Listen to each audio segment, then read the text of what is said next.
இப்போ நீடில இங்க இருந்து குத்தி எடுத்துக்கிறேன். ஸ்கிரீன் தெரியுதான்னு பாத்துக்கோங்க. ஓகே. ஒரு லைலா ஃபிளவர் குடுத்துக்கிறேனா?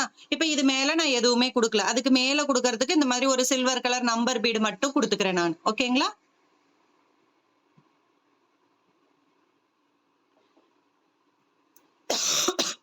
ஓகேவா? இப்போ இது மட்டும் குடுத்தா சிம்பிளா இருக்கும் ஒரு டிசைன் பாக்கறதுக்கு. இன்னும் கொஞ்சம் எனக்கு லுக் வேணும் அப்டின்னா, இப்போ இதுக்கு அடுத்ததா இருக்கிற மெட்டீரியல நான் யூஸ் பண்றதுக்கு முன்னாடி, இதுக்கு முன்னாடி எனக்கு என்னலாம் மெட்டீரியல் தெரியுமோ அத நான் யூஸ் பண்ணலாம். ஓகேவா? ஓகேவா? இந்த மாரி நான் குடுத்துட்டு, ஏன்னா இந்த லீஃப் வந்து ஃப்ளவர் வந்து லீஃப்க்கு மேல தான் வரும். ஓகேங்களா? லீஃப்க்கு மேல தான் ஃப்ளவர் இருக்கும். ஃப்ளவர் அடியிலயும், லீஃப் மேலயும் எந்த ஃப்ளவர்லயும் இருக்காது இல்லையா?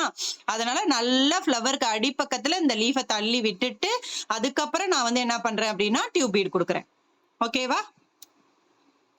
இது 1. இப்போ அடுத்த பெட்டல் இந்த 2ஓட ஜங்ஷன்ல எடுக்கிறேனா, கரெக்ட்டா இங்க இருந்து எடுத்துட்டு, அப்படியே உள்ள குடுக்கணும். So first type of hanging வந்து நம்ம டியூப் பீட் வச்சு குடுக்க போறோம். 1, 2, 3. 3 டியூப் பீட் குடுத்துக்கிறேன் போதும்.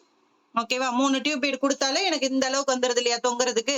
ஓகேவா? இந்த அளவு போதும் எனக்கு. இப்ப இதோட எண்டுல நம்ம என்ன சொல்லியிருக்கோம்? என்ன வேணாலும் குடுக்கலாம்னு சொல்லியிருக்கோம்.